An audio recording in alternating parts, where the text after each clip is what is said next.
এই লাঠি দিয়ে আমি নই, মহাপ্রভু আটকে রেখেছেন। দেখি কার সাহস, এবার যাও যাও একবার দেখি। এবার যেই আটকে রেখেছে, এরা তো হঠাৎ করে চমকে গেছে। নাগরিকরা বলা বলে করছে, হ্যাঁ রে এ কি হলো, এটা তো আমাদের নিমাই পণ্ডিত। হ্যাঁ, নিমাই পণ্ডিত আজ পর্যন্ত কখনো কোনোদিন নারীর মুখ দর্শন করেনি, তাদের মুখের উপর কথা বলেনি, আর আমাদের এমন করে পদরুদ্ধ করে দাঁড়িয়েছে, এটা ব্যাপারটা ঠিক একটা ভালো লাগছে না। হ্যাঁ, তা এই যে ও নিমাই চাঁদ, তা তুমি আমাদের পদরুদ্ধ করে দাঁড়ালে, এবার যে তুমি কেন পদটা রুদ্ধ করে দাঁড়ালে সেটা তো বলো দেখি। হ্যাঁ, কি হয়েছে, কি চাইছো, তুমি কিছু বলতে চাইছো? তখন মহাপ্রভু তিনি বললেন, আমি কি চাই জানো, আমি যেটা চাই তোমরা আমায় সেটা দিতে পারবে তো? বলছে তুমি কি চাও? তখন মহাপ্রভু বলে উঠলেন, কি বলছে জানো, দান দেহ দান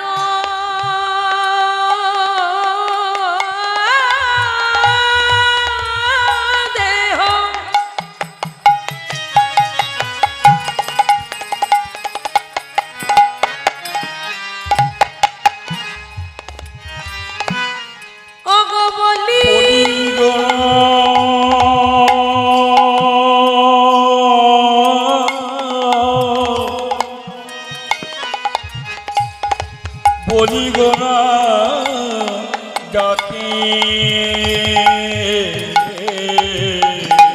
দান দেহ দান, দান দেহ দান, দান দেহ দান।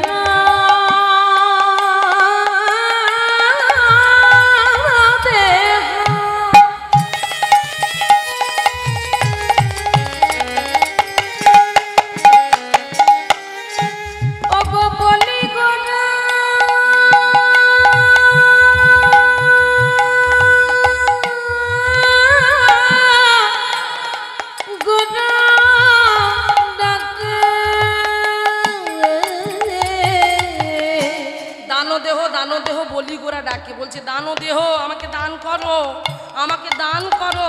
বাবা নদিয়ার নাগরী গণ, নদিয়া নাগরী গণ, নদিয়ার নাগরী গণ, নদিয়া নাগরী গণ। তারা সবাই পড়িল বিপাকে,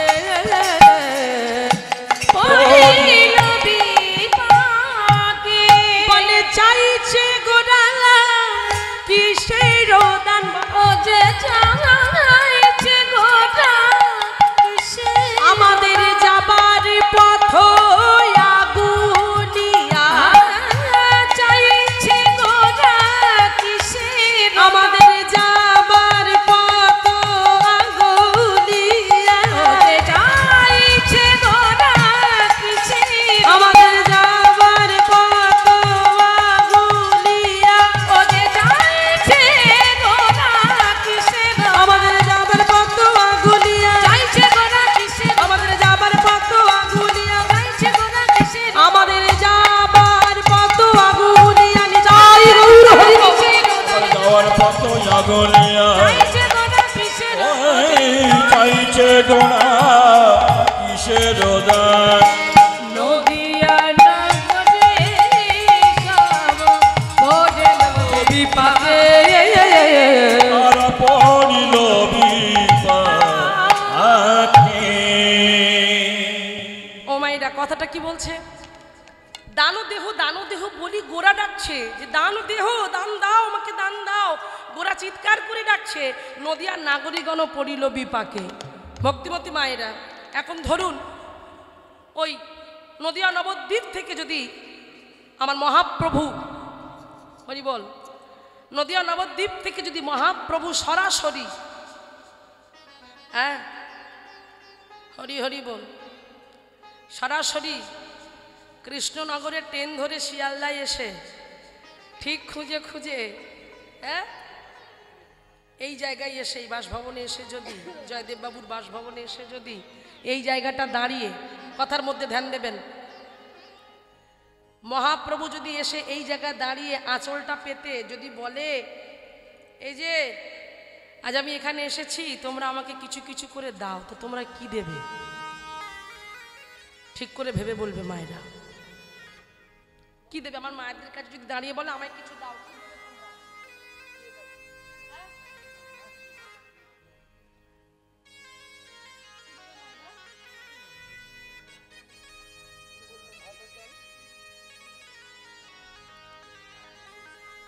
হরি বল। ওটা কিন্তু ইউটিউবে উঠছে কথাটা। মহাপ্রভুকে তুমি ভাত আর ডাল দেবে?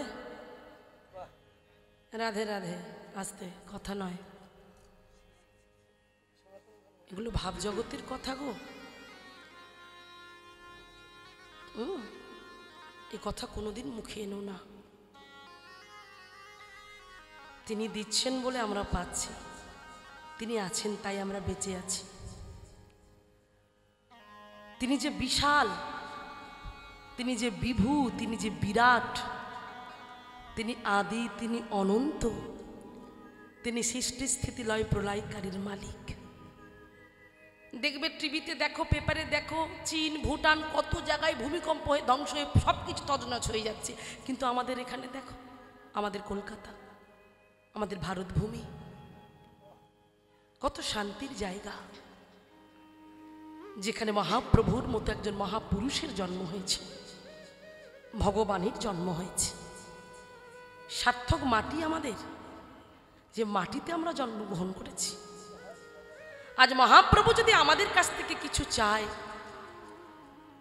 আমরা তাকে কিছুই দিতে পারবো না।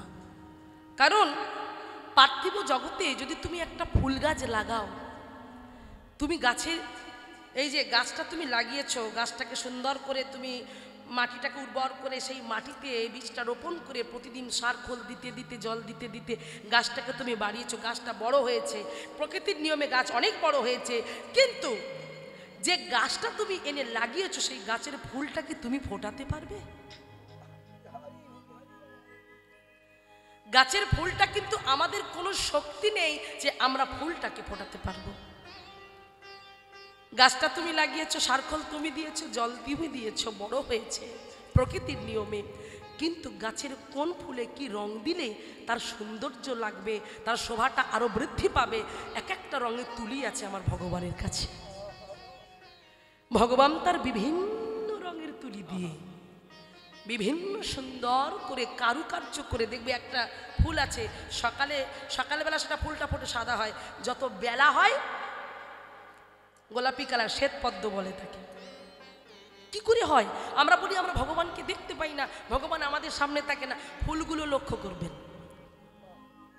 ফুলগুলোকে দেখে বুঝতে পারবেন। বলছে যারা প্রকৃত ভক্ত তারা কখনোই বলে না যে হে প্রভু আমি তোমাকে সোনা দেব, আমি তোমাকে টাকা দেব, না, তারা একটা কথাই বলে, ওগো জগৎ পিতা, ওগো বিশ্বপিতা, তুমি শোনো, তুমি তো করুণাময়, তুমি তো কৃপাময়, এই প্রকৃতিকে যেমন করে সাজালে হয় তুমি সাজিয়েছ, সব তোমার, এই যা দেখছি সব তোমার, আমার বলে তো কিছু নাই, আমার বলে যদি কিছু থেকে থাকে সেটা হচ্ছে তোমার এই রাঙা যুগল চরণ। সেই চরণটা আমার, কারণ আমি কি দিয়ে পুজিব বলো না, তোমার এই যেদিকে নেহারি সবই যে তোমার। কি আছে আমার এ ভব সংসারে? এ সংসারে আমার কিছু নাই, সবটাই যে তোমার। সেই জন্য মায়েরা, ভগবান যদি তোমার সামনে এসে দাঁড়ায়, তোমার কোনো শক্তি নেই কিছু বলার, কারণ আমাদের মতো যারা মূর্খ হবে তারাই উল্টো পাল্টা কথা বলবে, কিন্তু যারা প্রকৃত ভক্ত হবে তারা বলবে হে গোবিন্দ, হে গৌর হরি, হ্যাঁ, হে করুণাময়, হে প্রেমময়, তোমাকে কি আর দান করব, অনেকদিন আগেই তো তোমাকে দান করে দিয়েছি। এটা কারা বলবে? এটা আমার আপনার মতো সাধারণ মানুষ বলবে না, খেটে খাওয়া মানুষ বলবে না, বলবে তারা যারা ওতপ্রোতভাবে মহাপ্রভুর সঙ্গে জড়িয়ে আছে, তারা বলবে, যারা ভক্ত হয়েছে, যারা সাধু গুরুচরণ আশ্রয় করেছে, গুরুদেবের চরণে আশ্রিত হয়ে যারা বাড়িতে এসে তিলক সেবা করে, শিখা রেখেছে, কণ্ঠে কণ্ঠীর মালা নিয়েছে, হাতে নামের মালা নিয়েছে, প্রতিদিন ভোরবেলা করে উঠে যারা স্নান করে আহ্নিক করে ভগবানকে ঘুম থেকে জাগায়, ওঠো ওঠো তুমি জীব জাগো, জীব জাগো বলে গোরা চাঁদ বলে, কত নিদ্রা যাও মায়া পিশাচির কোলে, এটা প্রভাতী গান। ডাকতে ডাকতে দরজা খোলে, ডাকতে ডাকতে দরজা খুলে বলে, ওগো প্রভু, আমি তোমার ঘুমটা ভাঙিয়ে দিলাম, এই অধমকে তুমি ক্ষমা করে দিও। তোমাকে যে উঠতে হবে, ভগবানের সঙ্গে তারা কথা বলে, ভগবানের সঙ্গে তারা এক হয়ে যায়। দরজা খুলে মঙ্গল আরতির ব্যবস্থা করে, পঞ্চপ্রদীপ জ্বালিয়ে ভগবানের ময়ূর পুচ্ছ দিয়ে বাতাস করে, চামড় দিয়ে তাকে আরতি করে, সকালবেলা জাগিয়ে বাল্যভোগ লাগিয়ে তার শৃঙ্গার করে আবার দুপুরের জন্য রান্না বান্না করে, দুপুরের জন্য রান্না বান্না করে ভগবানের আবার নিত্য করে বাজারে চলে যায়। বাজারে গিয়ে কোন সবজিটা দিয়ে আজ ভগবানের নূতন করে আজ রসা বানিয়ে দেব, সুন্দর করে ভগবানকে অন্ন ভোগ লাগাবো, তারা সেই নিয়ে ব্যতিব্যস্ত হয়। দুপুরে ভগবানকে ভোগ দিয়ে ভগবানকে শয়নে দিয়ে দিল, দরজা দিয়ে দিল, আর দরজায় টোকা দেওয়া যাবে না, আর ভগবানকে ডিস্টার্ব করা যাবে না। বৈকালবেলা এসে আবার ফল আমান্য করে ভগবানকে সেবা দিল, ফল আমান্য করে সন্ধেবেলায় ভক্তি দেবীর কাছে নমো নমো তুলসী মায়ের গান করছে, বৃন্দা দেবীর গান করছে, সন্ধ্যাবেলা আরতি করছে, জয় জয় গোরাচাঁদ আরতি কোসবে। এইগুলো যাদের মধ্যে আছে তারা ভগবানের সঙ্গে জড়িয়ে আছে। কি আছে আমার, কি দেব তোমায়, সবই তো তোমায়। গঙ্গা জলে গঙ্গা পুজো, তুমি যা দিয়েছো তাই দিয়ে তোমাকে সেবা দিচ্ছি আমি, আমার তো কিছু নেই, আমি তো অজ্ঞ, আমি তো মূর্খ, আমি তো জ্ঞানহীন। এই যে এই নমনীয়তাটা, এই ভাবটা যার অন্তরে থাকবে সেই তো ভক্ত, আর সেই তো বুঝতে পারবে ভগবান কি চায়। তাই বুঝতে পারলো মুরারি মুকুন্দ জগদানন্দ, তারা বুঝতে পারলো প্রভু তুমি কি চাও। তাই প্রভুর সামনে গিয়ে বলছে, প্রভু যারা জানে না, যারা অজ্ঞ, যারা মূর্খ, তোমার সঙ্গে যারা কোনোদিন সঙ্গ সুখ লাভ করতে পারেনি, তুমি তাদেরকে জিজ্ঞাসা করছো যে তুমি কি চাও। তুমি তো পদের মাপ, ওই যে তুমি বলে দিলে দানো দেহ, তুমি বলেই দিচ্ছ, তবু বুঝতে পারছে না, তবু বলছে বলো তুমি কি চাও। কিন্তু আমরা তো তুমি যেটা চাইছো সেটা অনেকদিন আগেই তোমাকে দিয়ে দিয়েছি। নিতাই গৌর প্রমানন্দ একবার হরি বল। তাহলে আমরা কি দিয়েছি না, ওই যে বললো দেহ দান দানো দেহ, দেহ দান দানো দেহ। আমাদের দেহ, আমাদের মন প্রাণ জীবন যৌবন ইহকাল পরকাল মান কুল গুরু গৌরব যা কিছু আছে সবটাই আমরা তোমাকে দান করে দিয়েছি। তাই দেবার মতো আর কিছু নাই। তাই তো বৈষ্ণব পদকর্তা বাসুদেব ঘোষ এক পাশে দাঁড়িয়ে পদ রচনা করে তিনি বললেন, হবে না, ভাব তো মনে পড়বে, কারণ এ তো এখনকারের ভাব নয়, নদিয়ার ভাব নয়, এ ভাবটা হচ্ছে কিসের ভাব, বৃন্দাবনের ভাব, ব্রজভাব। সেই ভাবে বিভাবিত হয়েছেন আমার গৌর সুন্দর। রং ফিরেছে, ঢং ফিরেছে, কালো ছিল গৌর হয়েছে, মূর্খ ছিল পণ্ডিত হয়েছে, কিন্তু ভিতরের ভাবটা এক রয়ে গেছে। আর সেই জন্যই তো পদকর্তা বলছে, ওগো কৃষ্ণ অবতারে আমি সাধিয়াছি দান, কৃষ্ণ অবতারে আমি সাজিয়াছি দান, হে নদিয়ার নাগরিকগণ,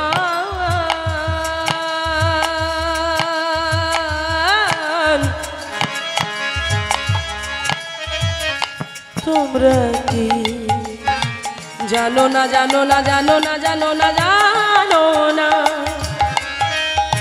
তোমরা কি জানো না,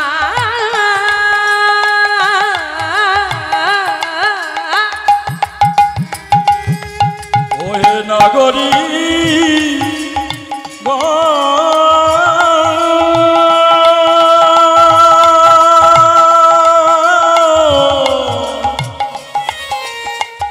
তোমরা কি জানো না,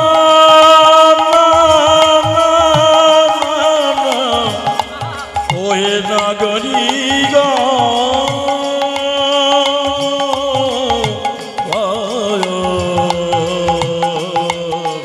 তোমরা কি জানো না, কৃষ্ণ অবতারে আমি সাধিয়াছি দান, কৃষ্ণ অবতারে আমি সাধিয়াছি দান, সে ভাব পড়ালো মনে বাসু ঘোষ গান, আরে সে ভাব পড়লো মনে বাসু ঘোষ গান, সে ভাব পড়ল মনে বাসু ঘোষ গান, আজ মনে পড়েছে, আজ মনে পড়েছে, আজ মনে পড়েছে, আজ মনে পড়েছে, আজ পুরাবের ভাবে গোরায়, আজ মনে পড়েছে, আমার পুরাবের ভাবে গোরা, আজ মনে পড়ে পড়বে না কেন গো বলে পড়বে না কেন গো বলে পড়বে না কেন গো বলে পড়বে না কেন গো সেই তো নদিয়া এলো পড়বে না কেন গো বলি সেই তো নদিয়া এলো মনে পড়বে না কেন গো বলে সেই তো নদিয়া এলো পড়বে না কেন গো হয়েছে একে তনু হয়েছে আগে তনু বলি হয়েছে এখনো আর হয়েছে আগে তনু আমাদের রাহিয়ার কানু হয়েছে আগে তনু রাইয়ার কানু হয়েছে এখনো বলে রাইয়ার কানু হয়েছে এখনো বলে রাইয়ার কানু হয়েছে এখনো সেই তো এসেছে সেই তো এসেছে সেই তো এসেছে সেই তো এসে আজি কলির জীবকে উদ্ধার দিতে সেই তো এসেছে আমারই কলির জীবিকে উদ্ধার দিতে সেই তো এসেছে হরি নামে জগৎ মাতাবে বলে সেই তো এসেছে আজি পুরাব লীলা আবার পুরাব লীলা স্মরণ করে সেই জয় গৌর প্রেমানন্দ। সেই তো এসেছে পুরমিলাসন করে সেই তো এসেছে পুরমিলাসন করে সেই তো এসেছে পুরমিলাসন করে সেই তো এসেছে সেই তো এসেছে ভাবো পরালো মনে বাসু ঘোষ সে ভাব পারল মনে অগ বাসুদেব ঘোষ সে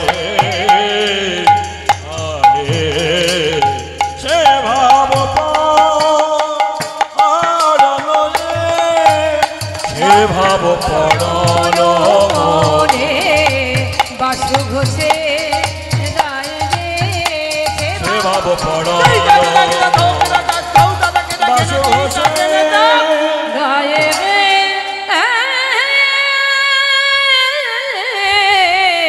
অগসে ভাব পরল মনে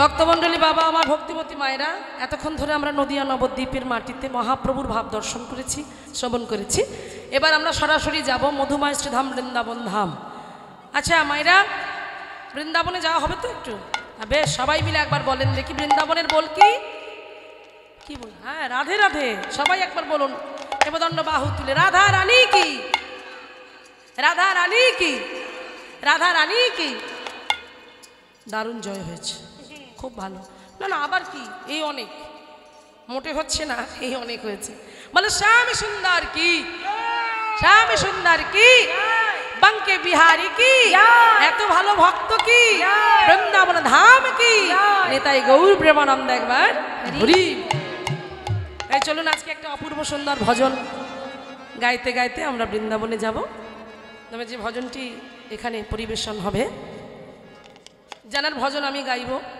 সেই ভজনই হলেন আর কেউ নন যিনি গিরিধারীর জন্য পাগল থাকতেন সদা সর্বদা গিরিধারী ছাড়া যিনি কিছু জানতেন না গিরিধারী ছিল যার প্রাণ গিরিধারীর জন্য সর্বস্ব খাইয়ে ফেলেছিল সে তিনি আর কেউ নন কৃষ্ণপ্রিয়া মীরাবাই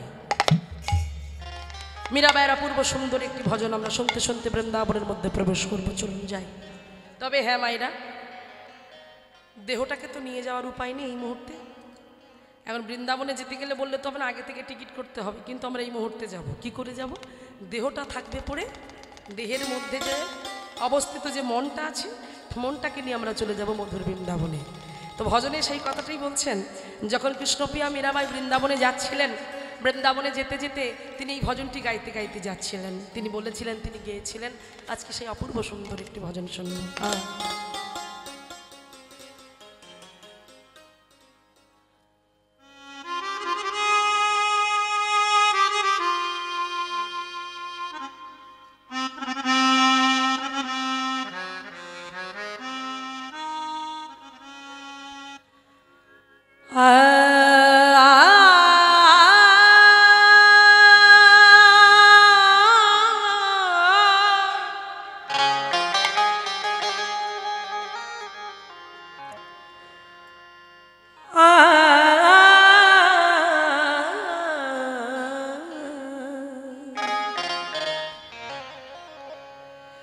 गंगा है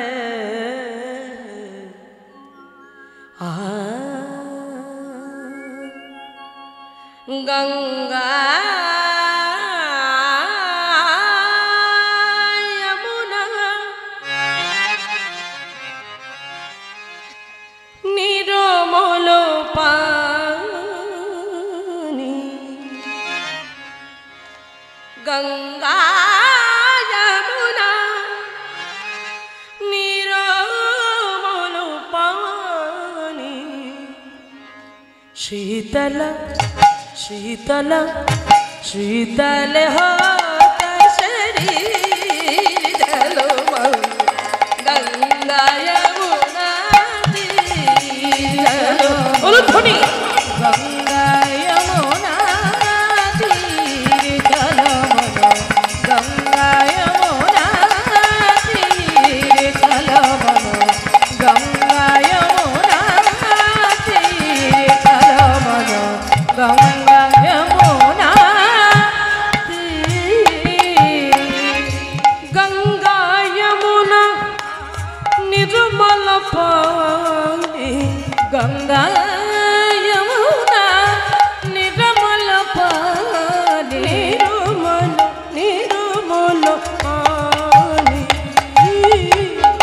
गंगा यमुना निर्मल पानी शीतल शीतल शीतल होत शरीर चलो मनो गंगा यमुना तीर चलो मनो गंगा यमुना तीर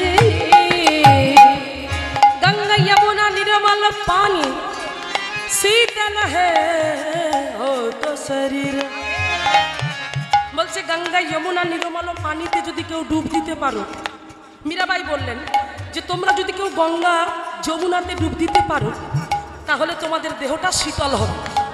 তাহলে মায়েরা এখন এই কীর্তন গাইতে এসে আমি যদি বলি আপনারা গঙ্গায় গিয়ে যমুনায় গিয়ে স্নান করুন, পারবেন? যাওয়া কি সম্ভব? গঙ্গা কোথায় আপনাদের? গঙ্গা যেতে তো হবে, গাড়ি পাবেন কোথায়? আবার যমুনা, যমুনা তো এখানে নেই, যমুনা যেতে গেলে আপনাকে বৃন্দাবন উত্তরপ্রদেশ। তাহলে কি হবে?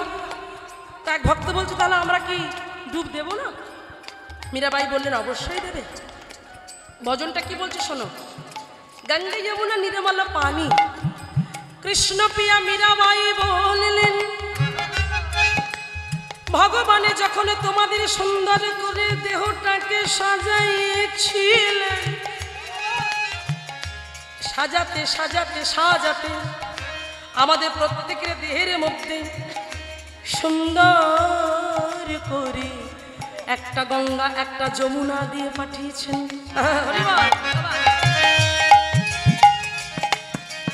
তাহলে আমাদের বলতে হবে কোনটা গঙ্গা আর কোনটা যমুনা আমাদের দেহের মধ্যে অবস্থান করছে, বলো মায়েরা?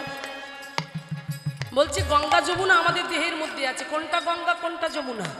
বাহ, বল, একদম ঠিক। অফুরন্ত জল বললেই জল, মানে একটু কেউ কিছু বিরহের দুঃখের কথা বা কেউ বকুক না, সঙ্গে সঙ্গে ছড়ছড় করে জল। এখানে এত জল আছে ভরা, হ্যাঁ, কিন্তু সেই জলটা যেন সৎ কাজে আমরা লাগাতে পারি। তাই বলছে এটা গঙ্গা আর এটা যমুনা। এই গঙ্গা যমুনায় যদি কেউ অবিরল ধারায় ভাসতে ভাসতে হা কৃষ্ণ হা রাধে রাধে বলে কাঁদতে পারে, তার হৃদয়ের সকল জ্বালা জুড়িয়ে শীতল হয়ে যাবে। তাই মীরাবাই বললেন গঙ্গা যমুনা নির্মল পানি গঙ্গা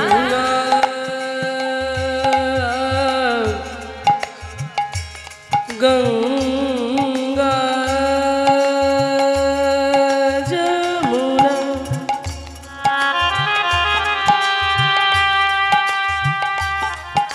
গঙ্গা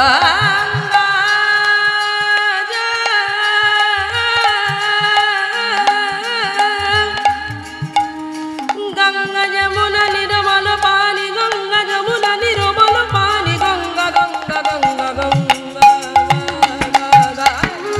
गंगा यमुना निर्मल पानी शीतल शीतल শীতল তো শরীর চলমন গঙ্গা যমুনা তীর চলমন গঙ্গা যমুনা তীর চলমন গঙ্গা যমুনা তীর।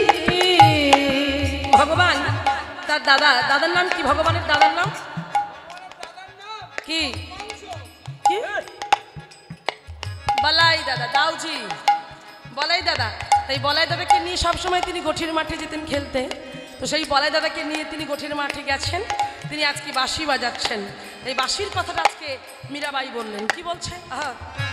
বংশী বাজাবত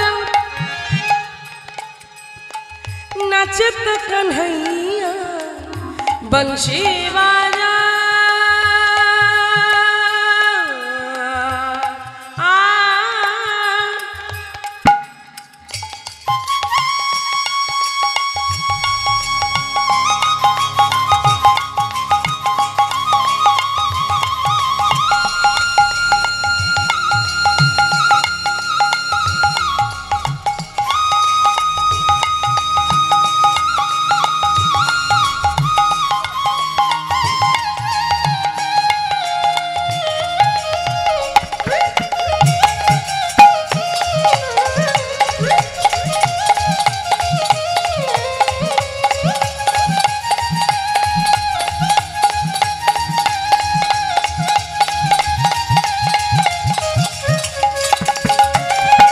बंसी बजावत नचत कन्हैया, बंसी बजावत नचत कन्हैया। সঙ্গেলো সঙ্গেলো সঙ্গেলো এ বালবি চলো গঙ্গা যমুনা তীর চলমন গঙ্গা যমুনা তীর। এত সুন্দর ভজনটি যিনি রচনা করেছেন তিনি হলেন কৃষ্ণপ্রিয়া মীরাবাই। সেই মীরাবাইয়ের ভজন আমরা শুনে আমাদের জীবনকে যেন ধন্য করতে পারি।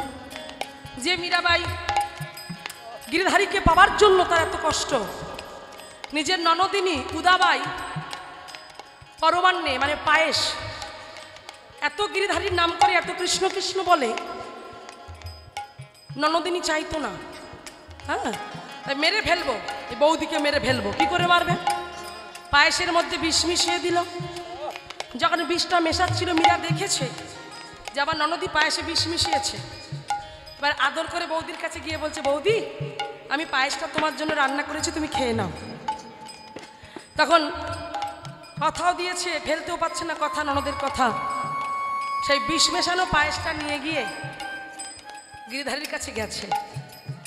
গিরিধারীর কাছে গিয়ে বলছে, গিরিধারী আমি জানি এর মধ্যে বিষ মেশানো আছে, এটাও জানি রাখে হরি মারে কে, মারে হরি রাখে কে। তুমি তো ইচ্ছাময়, তুমি যদি মনে করো আমাকে বাঁচিয়ে রাখবে তো রাখবে, আর যদি মনে করো মেরে ফেলবে তাহলে আমার নয় মৃত্যু হয়ে যাবে। আমি মৃত্যুকে দেখে ভয় পাই না, আমি বিষ মেশানোই পরমান্নটা আমি সেবা করব।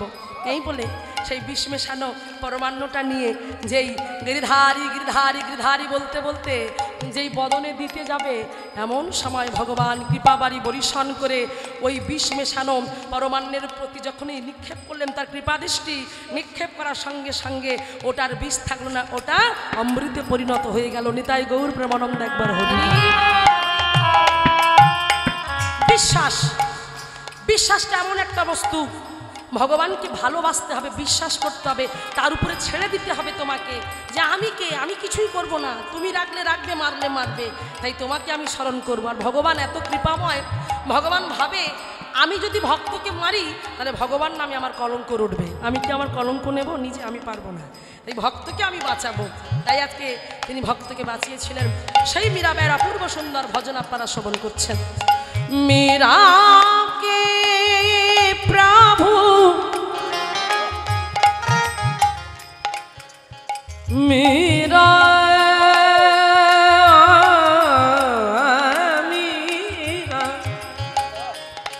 মীরা মীরা মীরা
চরণ কমল বারশির ঝলো গঙ্গায় নাই গৌর প্রেমানন্দে একবার হরি বল।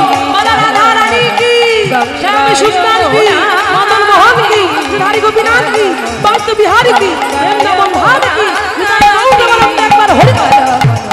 গঙ্গায় মোনা তীর চলো মন গঙ্গায় মোনা তীর চলো মন গঙ্গায় মোনা গঙ্গায় মোনা গঙ্গায় মোনা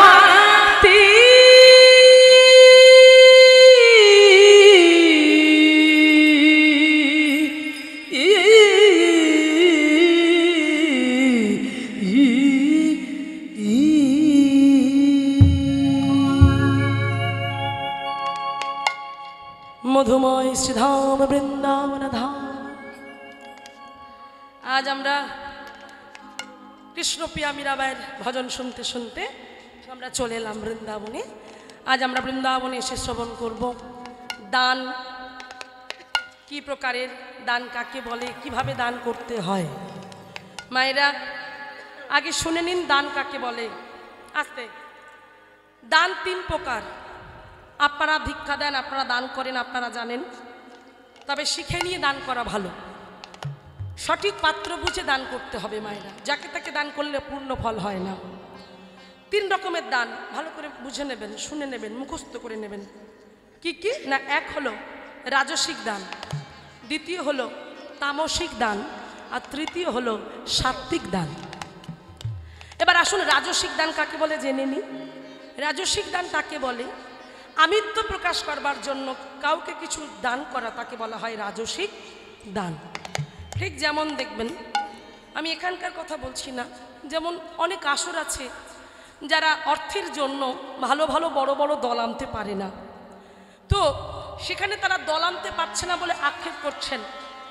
একজন ধনী ব্যক্তি যার অনেক অর্থ আছে, তিনি বললেন, ভাই ওই বড় দলের পুরো টাকাটা আমি দিয়ে দেবো, যা, তোদের কোনো চিন্তা নেই। তো ভালো, এরা তো আনন্দে আছে, বড় দলের টাকাটা দিয়ে দেবে, একটা দল অন্তত বড় হলে তো হবে, তাহলে মানুষজন আসবে।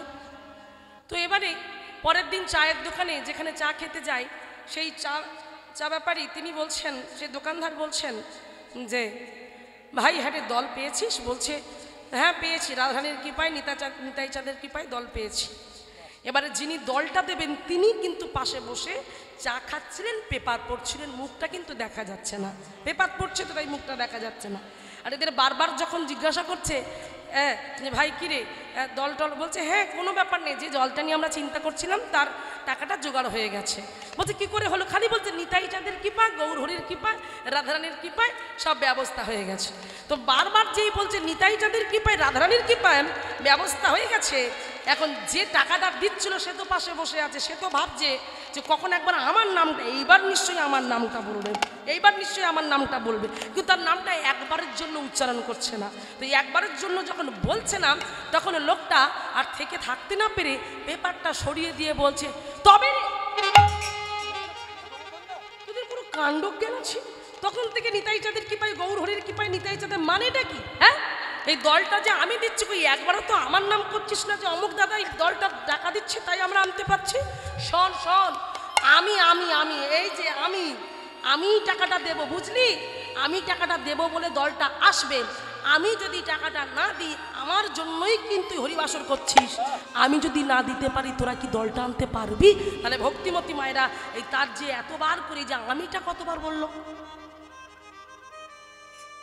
আমি যদি কোনো ভালো কর্ম করে যদি আমি বারবার বলি এটা আমি করেছি, এটা জয়দেব বাবু যদি বারবার এই হরিবাসরটা করছে বলে যদি বলেন যেটা আমি করেছি, আমার জন্যই হচ্ছে, আমি না থাকলে কে করবে?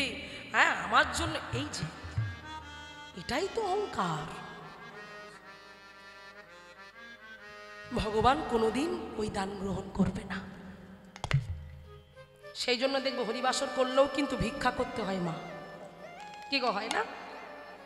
কারণ ভিক্ষা না করলে তোমার মধ্যে যে অহংকারটা বাসা বেঁধেছে ওটা তো যাবে না।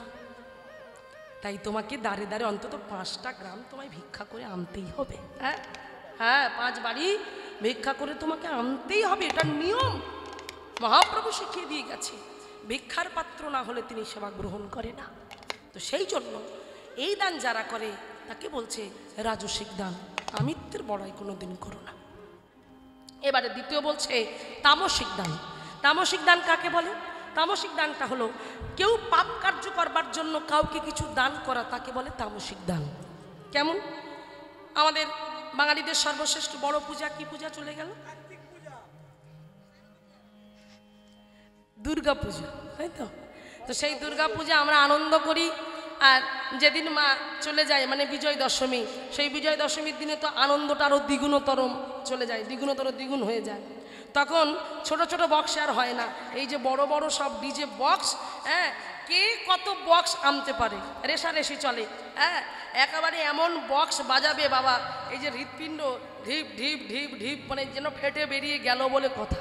সেখানে থাকার জো আছে, হ্যাঁ, তাতেই নৃত্য করছে, কি নাচ হচ্ছে বাপরে বাপ।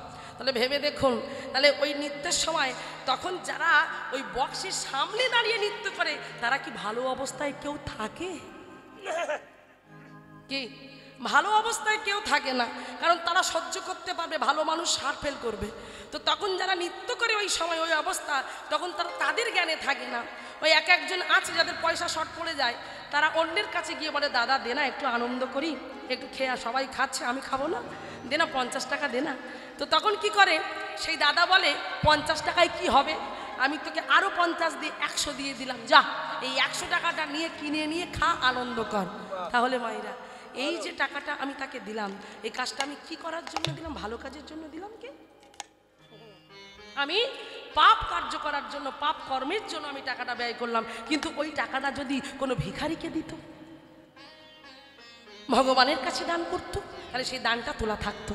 কিন্তু ওই কাজটা করলো কি, পাপ কার্যকর্ম করার জন্য ওই দানটা তাকে দিল। সেই জন্য এই দানটাকে বলা হচ্ছে তামসিক দান। এবার বলছে সাত্বিক দান, একেবারে শেষ নম্বর, সাত্বিক দান। সাত্বিক দান কাকে বলছে? বলছে সাত্বিক দানটা হলো যিনি নিঃস্বার্থভাবে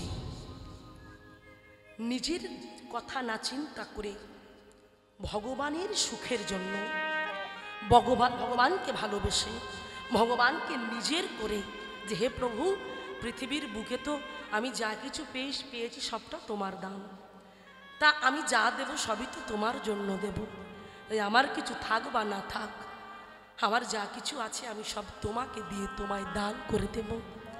নিঃস্বার্থভাবে ভগবানের জন্য যে দান করে সেটাকেই বলা হয় সাত্বিক দান, যেটা এই বাড়ির জয়দেব বাবু করেছেন, দান করেছেন।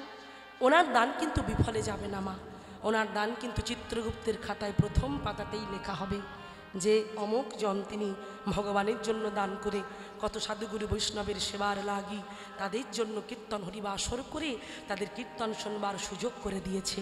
কীর্তন শুনে প্রত্যেকের যে পাপ, সেই পাপের 80টা ক্ষয় হয়েছে এনার জন্য। তাই তাকেই বলা হচ্ছে সাত্বিক দান। নিঃস্বার্থভাবে যে ভগবানের জন্য দান করে তাকে সাত্বিক দান বলে। আজকে যে দানটা রাধারানী করেছিল গোবিন্দের জন্য, তাই আজকে আমরা সেই লীলায় শুনতে বসেছি। হ্যাঁ, তাই প্রেমময়ী করুণাময়ী রাধা ঠাকুরানী, রাধা ঠাকুরানী সকালে বেলা তারে পরাণে বধূ কি করলো জান, গোঠের মাঠে ধেনু বাৎস নিয়ে চলে গেল, চলে গেল প্রেমময়ী রাধা রানী আমার।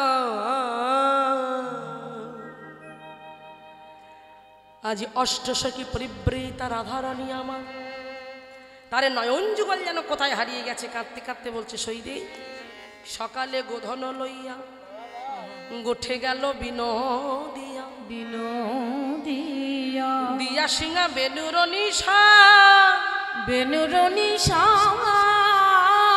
সজনী রে আমার পরাণ বধূ সকালবেলা দিয়া সিংহা বাজিয়ে গোঠের মাঠে ধনুবাৎস নিয়ে চলে গেল। আমি দেখতে পেলাম না, কাদের জন্য জানিস? গুরুজনার আঙ্গিনাতে আমি না পারিনু বাহির হইতে, আমি না দেখিনু সোচাদ বয়া, সোচাদ কি বললেন? গুরুজনার আঙ্গিনাতে না পারিনু বাহির হইতে। গুরুজনা মানে রাধারানীর গুরুজনা কে, কারা? রাধারানী যে ঘরে থাকতো, রাধারানী যেখানে থাকতো সেই জায়গাটার নাম হলো জাবট, শ্বশুর বাড়ি। রাধারানীর শ্বশুর বাড়ি জাবটে। রাধারানীর স্বামীর নাম কি? আয়ান। হ্যাঁ। আর শাশুড়ির নাম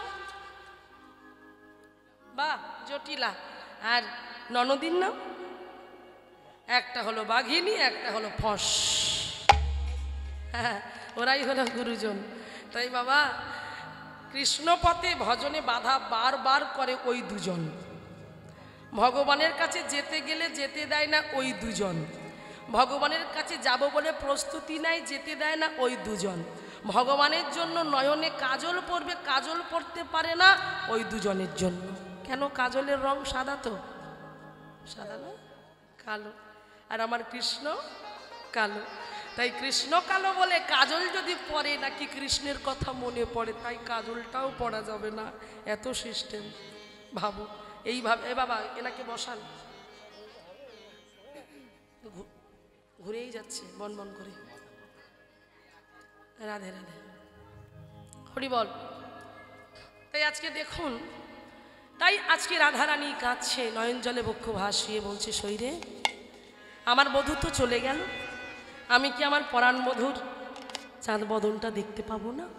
তোরা তো সব জানিস, করে দে না একটা সুযোগ। ললিতা বলে, দেখ সই দেখ, আমরা এত কষ্ট করে এখানে আসি, তোর শাশুড়ি ননদি সহ্য করতে পারে না। আবার তোকে যদি নিয়ে যাই, তার আর যদিও বা আসতাম আর মোটে আসতে দেবে না। তখন রাধারানী বলে, ও চিন্তা নেই, নিয়ে যাবার কথা আমি বলছি না, শুধু কোন পথে গেছে সেই পথটা আমাকে একটু তাড়াতাড়ি জানিয়ে দে, তোরা না গেলেও আমি সেই পথ অনুসরণ করে ঠিক তাকে ধরে ফেলব। কি করলেন? ছুটে গিয়ে ললিতার গলাটা জড়িয়ে ধরেছে। ললিতার গলাটা জড়িয়ে ধরে আজ রাধারানী কেঁদে কেঁদে বলে, শৈরে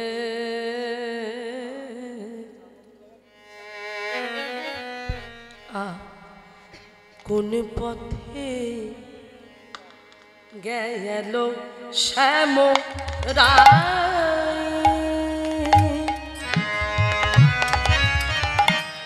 জানি মায়েরা রাত হচ্ছে, একটু অনেকটাই রাত হয়ে গেছে।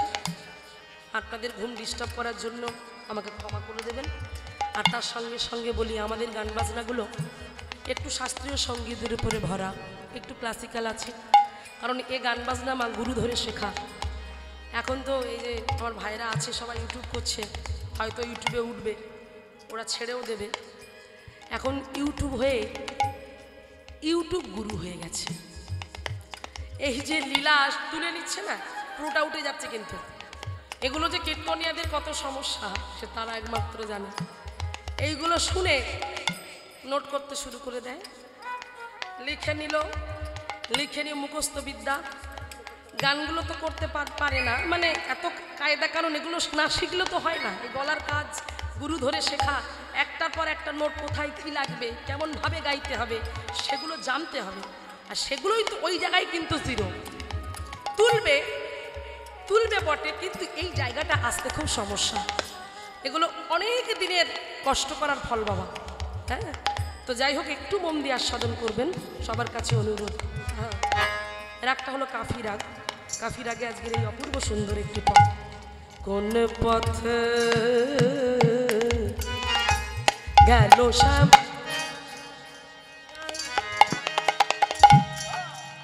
ওরে ললিতা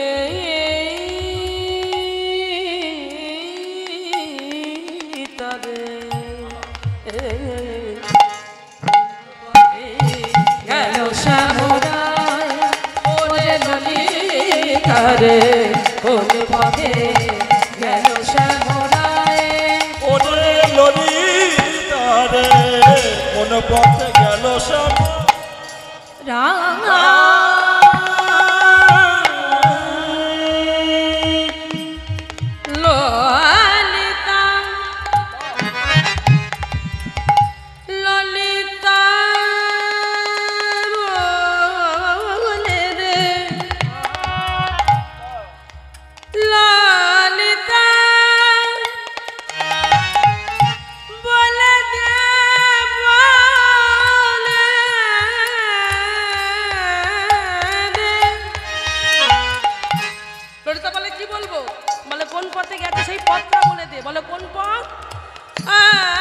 ভক্তি পথে শিক্ষা দেখুন মায়েরা, পত্রার কথা বলছে না গে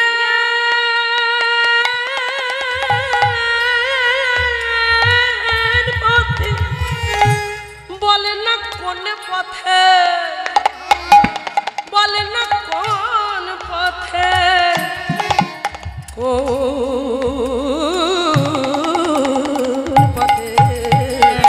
কোন পথে গেল শ্যামরায় ওরে ললিতারে, কোন পথে গেল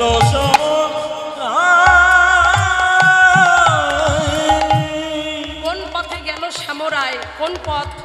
একটা ভক্তি পথ, একটা জ্ঞান পথ। তাহলে মায়েরা আপনাদের বলতে হবে কোন পথে গেলে ভগবানকে তাড়াতাড়ি পাওয়া যাবে। কোন পথে? সবাই আমরা জানি কোন পথ মায়েরা?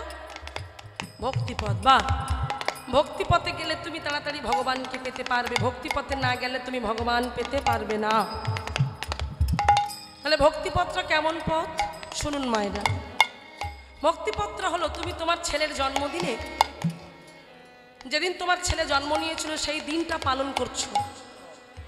তো সেই দিনটা যখন তুমি পালন করছো, তুমি বিদেশি স্টাইলে পালন করছো, কেক কাটছো, হ্যাপি বার্থডে টু ইউ। জানবে ওই কেকটা ভগবানকে নিবেদন করা যাবে না, ওর মধ্যে কি দেওয়া আছে সেটা আপনারা জানেন, তাই ওটা ভগবানকে নিবেদন করার যোগ্য নয়। আপনি যদি বাড়িতে বানাতে পারেন তাহলে সেটা আপনি দিতে পারেন, যদি ওই জিনিসগুলো না দেন তাহলে হবে, দেওয়ার দরকার নেই।